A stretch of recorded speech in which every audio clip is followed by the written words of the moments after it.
Hello दोस्तों, कैसे हैं आप सब। तो दोस्तों, आज से हमारा एक नया टॉपिक शुरू हो रहा है और टॉपिक का नाम है हिंदी के प्रमुख साहित्यकार। कोई सा भी राज्य स्तरीय एग्जाम हो तो आपको जो हिंदी के प्रमुख साहित्यकार हैं वहाँ से प्रश्न देखने को मिलते हैं। अगर हम लोग बात करते हैं उत्तराखंड की, तो उत्तराखंड का जो सिलेबस है, जो हिंदी का जो हमारा सिलेबस है, उसमें जो हिंदी के बहुत सारे साहित्यकार हैं वो आपके दिए हुए हैं। उनको दो भागों में बांटा गया है, जैसे कि गद्य खंड और पद्य खंड। तो देखिए, हम लोग सबसे पहले जो गद्य खंड के वहाँ पर जो लेखक दिए हुए हैं उनके बारे में हम लोग अध्ययन करते हैं और जानेंगे उनके बारे में, और साथ ही में उनकी रचनाओं के बारे में। तो देखिए, आज हम लोग दो साहित्यकारों की बात करेंगे, एक गौरापंत सिवानी और दूसरे रहेंगे शेखर जोशी। तो सबसे पहले हम लोग अध्ययन करते हैं गौरापंत सिवानी का। देखिए, गौरापंत सिवानी का जैसे कि यहाँ पर एक फोटो लगा हुआ है, तो ये इनका फोटो है। चलिए शुरुआत करते हैं, इनका जन्म की हम लोग बात कर लेते हैं। इनका जन्म होता है 17 अक्टूबर 1923 को। देखिए, ये क्वेश्चन एग्जाम में पूछा भी जा चुका है कि गौरापंत सिवानी का जन्म कब हुआ था। तो नोट करेंगे, गौरापंत सिवानी का जन्म होगा 1923 को। कहाँ पर हुआ था? राजकोट, गुजरात में। मृत्यु की हम लोग बात करते हैं तो 2003 में इनकी मृत्यु होती है। अगर हम कहें मृत्यु कहाँ होती है, तो इनकी मृत्यु कहाँ पर होती है? दिल्ली में। देखिए, जो आपकी परीक्षा वाणी है, उस परीक्षा वाणी में भी गौरापंत जी के बारे में दिया गया है, लेकिन वहाँ पर से इनके बारे में कुछ गलत डाटा दिया हुआ है, तो आप लोग उसको करेक्ट कर लेंगे। अगर हम इनके पिता की बात करें तो इनके पिता का क्या नाम था? तो इनके पिता का नाम था अश्विनी कुमार पांडे। देखिए, शिवानी का जो वास्तविक नाम रहेगा ना, अगर हम लोग बात करते हैं हिंदी जगत में, इनको शिवानी के नाम से अधिकांश लोग जानते हैं, या हम लोग कहें जो प्रचलित इनका नाम है वो शिवानी ही है। लेकिन अगर एग्जाम में आपके ऐसा प्रश्न बनता है कि शिवानी का वास्तविक नाम, तो आपका उत्तर क्या हो जाएगा? शिवानी का जो वास्तविक नाम है वो क्या है? गौरापंत। उसके बाद देखिए, इनको कुछ पुरस्कार मिले, जैसे कि भारतेंदु हरिश्चंद्र सम्मान मिला इनको, कब मिला? 1979 में। और पद्मश्री मिलता है इनको 1982 में। फिर देखिए, शिवानी जी की पहली रचना अल्मोड़ा से निकलने वाले नटखट नामक एक बाल पत्रिका में छपी थी, और वो भी 12 वर्ष की उम्र में। तो इतनी छोटी सी उम्र में ही इनकी एक रचना थी, जो कि अल्मोड़ा से निकलने वाले एक पत्र, जो नटखट नामक पत्र था, एक बाल पत्रिका थी, उसमें इनकी एक रचना छपी थी। अब देखिए, रविंद्रनाथ टैगोर शिवानी जी को गौरा कहते थे। तो ये क्वेश्चन दोस्तों बन सकता है एग्जाम में, जो गौरापंत शिवानी थी उनको गौरा नाम से कौन पुकारता था? तो आपका उत्तर क्या हो जाएगा? रविंद्रनाथ टैगोर। फिर देखिए, शिवानी जी की रचना मैं मुर्गा हूँ, इनकी एक रचना है, रचना का नाम है मैं मुर्गा हूँ। तो शिवानी जी की रचना मैं मुर्गा हूँ 1951 में धर्मयुग नामक पत्रिका में छपी थी। तो ये क्वेश्चन दोस्तों आ सकता है कि मैं मुर्गा हूँ नामक जो रचना है वो किसकी है? तो आपका उत्तर क्या हो जाएगा? गौरापंत शिवानी की। उसके बाद देखिए, उपन्यासकार गौरापंत शिवानी की अगर हम लोग बात करते हैं गौरापंत शिवानी जी का सर्वाधिक प्रसिद्ध उपन्यास कौन सा रहा, तो गौरापंत शिवानी जी का जो सर्वाधिक प्रसिद्ध उपन्यास रहा वो रहा कृष्णकली, और इसी उपन्यास से इनको एक अलग से पहचान मिली। और देखिए, एक बात और यहाँ से याद रखेंगे, जो गौरापंत शिवानी जी की जो अधिकांश रचनाएं हैं, जो इनकी कहानियां हैं, जो इनके उपन्यास हैं, वो नारी प्रधान रहे थे। जो इनकी अधिकांश और कहानियां हैं, जो इनकी अधिकांश कहानी और जो उपन्यास हैं इनके, वो नारी प्रधान रहे थे। चलिए ठीक है, बढ़ते हैं हम लोग आगे। तो इनकी रचनाओं के बारे में हम लोग बात करते हैं, जहाँ से बार बार एग्जाम आपके प्रश्न पूछे गए हैं। देखिए, इनके उपन्यास की सबसे पहले हम लोग बात करते हैं कि इनके उपन्यास कौन कौन से थे। देखिए, अब मैं आपको ये भी बताता चलूंगा कि कौन सा उपन्यास बहुत ही ज़्यादा महत्वपूर्ण है। जितनी भी यहाँ पर रचनाएं लिखी हुई हैं, इनमें से सर्वाधिक महत्वपूर्ण कौन कौन है, उनके बारे में भी मैं आपको बताता चलूंगा। तो उन पर आपको ज़्यादा और विशेष तौर पर ध्यान रखना है। चलिए शुरुआत करते हैं उपन्यास की। तो देखिए, कृष्णकली, ये तो मैंने आपको बताया ही कि जो इनका एक उपन्यास था कृष्णकली, इनको एक विशेष पहचान मिलती है, तो ये बहुत महत्वपूर्ण रहेगा कृष्णकली। पूतों वाली इंपॉर्टेंट है, अतिथि, कैंजा और गैदा इंपॉर्टेंट है, कस्तूरी मृग, विषकन्या बहुत महत्वपूर्ण है, आकाश, 14 फेरे बहुत महत्वपूर्ण है, चल खुसरो घर अपने, ये आपने हो गया, चल खुसरो घर अपने बहुत महत्वपूर्ण है, स्वयं सिद्धा, रति विलाप बहुत महत्वपूर्ण है, भैरवी, कालिंदी बहुत महत्वपूर्ण है, करिए छिमा भी बहुत महत्वपूर्ण है, अपराजिता, सोने दे, मायापुरी, सुरंगमा, चिर स्वयंवरा। तो ये इनके कुछ उपन्यास हैं, कृष्णकली, पूतों वाली, अतिथि, कैंजा और गेंदा। ये दो अलग अलग हैं, एक ही नहीं है, दोनों अलग अलग हैं ये। उसके बाद आता है कस्तूरी मृग, विषकन्या, आकाश, दोनों अलग हैं। 14 फेरे बहुत महत्वपूर्ण है, चल खुसरो घर आपने, स्वयं सिद्धा, रति विलाप, भैरवी, कालिंदी, करिए छिमा, अपराजिता, सोने दे, मायापुरी, सुरंगमा और चिर स्वयंवरा। तो ये इनके उपन्यास हैं इनके।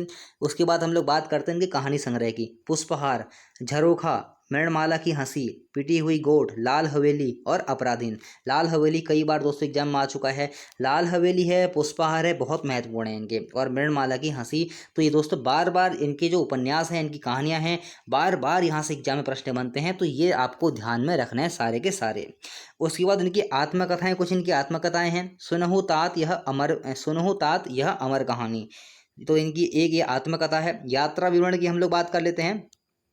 चरैवेति, ये दोस्तों बहुत महत्वपूर्ण है। इनकी यात्रा विवरण जो है दोनों के दोनों, चरैवेति और यात्रिक, ये इनके जो यात्रा विवरण हैं, तो ये बहुत महत्वपूर्ण रहेंगे। संस्मरण की हम लोग बात कर लेते हैं। आमोदर शांति निकेतन, स्मृति कलश, जालक, वातायन, अरुंधति, तो ये इनके कुछ संस्मरण हैं। धारावाहिक इनके बात करते हैं कि उन्होंने कौन कौन से धारावाहिक में काम किया है, या फिर उन्होंने किसकी धारावाहिक में अपना योगदान दिया।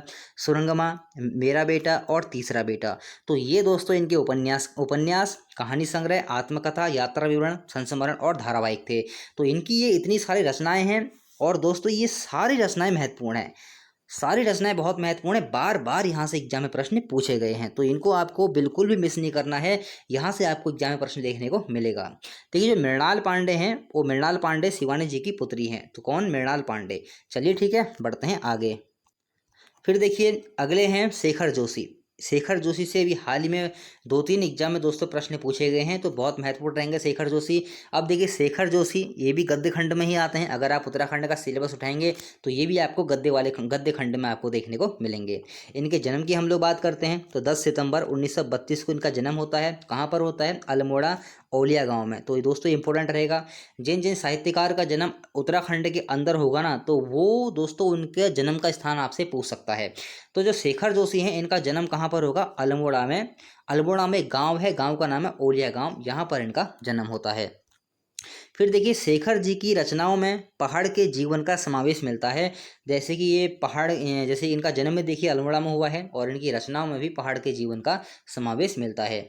जोशी जी की कहानी दाजू पर बाल फिल्म सोसाइटी द्वारा फिल्म भी बनाई गई। ये दोस्तों भी हाल ही में 2021 के एग्जाम में ये प्रश्न आया था कि जो दाजू जो रचना है वो किसकी है, तो ये क्वेश्चन बन चुका है। तो ये शेखर जोशी की है। इनकी कोसी का घटवार, ये भी दोस्तों 2021 के ही एग्जाम में क्वेश्चन आ चुका है। तो लगातार 2 एग्जाम हुए थे, लगातार 2 एग्जामों में शेखर जोशी की रचनाओं से संबंधित क्वेश्चन बना था, तो ये आपको याद रखना है। तो जो इनकी कोसी का घटवार नामक कहानी, एक कहानी है, इनकी कहानी का नाम है कोसी का घटवार। यह कहानी कल्पना पत्रिका में प्रकाशित हुई, और इसी कहानी से इनको पहचान मिलती है। तो जिस जो साहित्यकार है, जो लेखक है, जिस चीज़ से उसको प्रसिद्धि मिल रही है, या फिर जिस रचना में उसको कोई पुरस्कार मिला हुआ है, तो उनके बारे में एग्जाम में अधिकांश से पूछा जाता है। तो दाजू और कोसी का घटवार किसकी रचनाएं हैं? शेखर जोशी की। फिर देखिए इनके पुरस्कारों की हम लोग बात कर लेते हैं।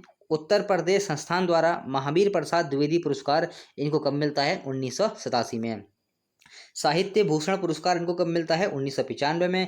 पहल सम्मान इनको कब मिलता है? 1997 में। अगर हम इनके कार्य क्षेत्र की बात करते हैं तो कहानीकार व साहित्यकार हैं ये। चलिए इनकी रचनाओं के बारे में अब हम लोग बात करते हैं। अच्छा एक बात और, गौरापंत सिवानी की देखिए, अभी हमने गौरापंत सिवानी पढ़ा, तो गौरापंत सिवानी की 2 चीज़ आप लोग और याद कर लीजिए, 2 चीज़ आप और लिख लीजिए। एक तो आता है कि शिवानी की श्रेष्ठ कहानियाँ और शिवानी की मशहूर कहानियाँ, ये भी आप लोग लिख लीजिए। ये इनकी 2 कहानियाँ हैं। शिवानी की मशहूर कहानियाँ लिख लीजिए, ये इनकी कहानी है, बहुत फेमस कहानी है शिवानी की मशहूर कहानियाँ। वैसे ऐसे बनते नहीं एग्जाम में प्रश्न, लेकिन फिर भी आप लोग लिख लीजिए। चलिए हम लोग बात कर लेते हैं शेखर जोशी के उपन्यास। जो शेखर जोशी जी हैं, इनके उपन्यास कौन कौन से हैं? देखिए पहला आता है अथ मूसक आवाज, दूसरा आता है मेरा पहाड़, तीसरा आता है चीटी के पर। फिर देखिए मेरा पहाड़ 2 बार लिख दिया गया है, चलिए कोई बात नहीं। फिर आता साथ के लोग। अगर मैं बात करूं शेखर जोशी की रचनाओं की, जो सारी इंपॉर्टेंट है, यहाँ से हम लोग एक भी स्किप नहीं कर सकते हैं, सारी रचनाएं बहुत महत्वपूर्ण हैं। और देखिए इनका एक शब्द चित्र संग्रह है, उसका नाम है एक पेड़ की याद, तो ये भी बहुत महत्वपूर्ण है। तो यहाँ से मैं ये नहीं कह सकता कि ये इंपॉर्टेंट है या ये इंपॉर्टेंट नहीं है, क्योंकि यहाँ से सारी इनकी रचनाएं महत्वपूर्ण है। उसके बाद कहानी संग्रह, देखिए किसी किसी किताब में ना, जो कोसी का घटवार है, इसको किसी किसी किताब में नहीं, कहीं कहीं पर इसको उपन्यास कहा गया है, और कहीं कहीं पर इसको कहानी संग्रह कहा गया है। तो इसको आप लोग ध्यान रखना। देखिए कोसी का घटवार, जैसे कि मैंने आपको बताया, कोसी का घटवार कोसी का घटवार जो रचना है, अभी हाल ही में इसके बारे में पूछा गया था। दाजू भी, दोनों के दोनों लगातार 2 एग्जाम में क्वेश्चन बने हुए थे, तो इनको ध्यान में रखेंगे। कोसी का घटवार और दाजू किसकी रचना हो जाएंगी? शेखर जोशी की। नौरंगी बीमार है, बहुत महत्वपूर्ण है। किस्सा गो, गाइड, प्रतिनिधि कहानियाँ, नेकलेस, हलवाहा, गलता लोहा, संवादहीन, प्रथम साक्षात्कार, बच्चे का सपना, बिरादरी, आशीर्वचन, बिडुआ, निर्णायक, बदबू, समर्पण, निर्णय, मेंटल और डांगरी वाले। तो ये इनकी प्रमुख कहानी संग्रह हैं। तो देखिए दोस्तों, कोसी का घटवार है, दाजू, नौरंगी बीमार, किस्सा कोई, बहुत महत्वपूर्ण रचनाएं हैं ये। नेकलेस, हलवाहा, गलता लोहा क्यों महत्वपूर्ण है? क्योंकि देखिए गलता लोहा कहानी का विषय क्या है, जातिगत विभाजन पर इन्होंने एक टिप्पणी लिखी थी, वो था गलता लोहा। तो ये ऐसे भी क्वेश्चन कभी कभी बन जाते हैं कि जो शेखर जोशी की जो कहानी संग्रह है गलता लोहा, उसका जो विषय है क्या है, तो जातिगत विभाजन पर इन्होंने एक टिप्पणी लिखी थी, तो वो है गलता लोहा। इसको आपने ध्यान में रखना है। फिर देखिए शेखर जोशी जी की कहानियों का अंग्रेजी, रूसी, जापानी, चेक, पोलिश भाषाओं में अनुवाद हुआ। तो कभी कभी ऐसे क्वेश्चन बन जाते हैं कि किस साहित्यकार की रचनाओं का अंग्रेजी, रूसी, जापानी, चेक, पोलिश भाषा में अनुवाद हुआ, तो वो हैं शेखर जोशी। तो देखिए इतनी भाषाओं में अगर किसी लेखक का, किसी साहित्यकार की रचनाओं का इतनी भाषाओं में अगर उसका अनुवाद होता है, इसका मतलब क्या है कि वो सारी रचनाएं उसकी महत्वपूर्ण हैं। तो यहाँ पर से आपको जो भी रचनाएं दिख रही हैं, देखिए मैं मानता हूँ इतनी रचनाएं याद करना बहुत मुश्किल है। अभी आने वाले लेखक बहुत सारे हैं, लगभग 22 से 24 के बीच में आपके उत्तराखंड में जो हिंदी का सिलेबस है वहाँ पर दिए हुए हैं। तो मैं मानता हूँ कि थोड़ा याद करना कठिन है, लेकिन रोज़ 4-4, 5-5 करके अगर आप लोग इनको याद करेंगे तो आपको आसानी से याद हो जाएंगे। तो दोस्तों आज की वीडियो यहीं पर समाप्त होती है। हमेशा की तरह एक बात, फेसबुक पेज से आप लोग हमारे ऐड हो जाइए, लिंक आपको नीचे दिया हुआ है डिस्क्रिप्शन में, और व्हाट्सअप नंबर ही मैंने आपको नीचे डिस्क्रिप्शन में दिया हुआ है। कुछ भी आपको पूछना हो, कोई दिक्कत हो, कुछ शेयर करना हो, तो आप लोग मुझे मैसेज कर सकते हैं। और देखिए वीडियो को लाइक कर दिया कीजिए, बहुत मेहनत लगती है एक वीडियो बनाने में, और साथ ही साथ में चैनल को सब्सक्राइब कर दिया कीजिए और बेल आइकन को प्रेस जरूर किया कीजिए, ताकि जो भी नई वीडियो आती है उसका नोटिफिकेशन आप तक पहुंच जाए। और जो भी रचनाएं दोस्तों हम लोग पढ़ रहे हैं, ये एग्जाम की दृष्टि से बहुत महत्वपूर्ण है। 2 या 3 प्रश्न आने वाले एग्जाम में आपको यहाँ से देखने को मिल रहे हैं। हर एग्जाम में 2 या 3 प्रश्न, 20 नंबर की हिंदी है तो 2 या 3 प्रश्न यहाँ से देखने को मिल रहे हैं। तो दोस्तों मिलते हैं अगली वीडियो में। आज के लिए इतना ही। अगर वीडियो पसंद आई हो तो लाइक कीजिए और चैनल को सब्सक्राइब कीजिए।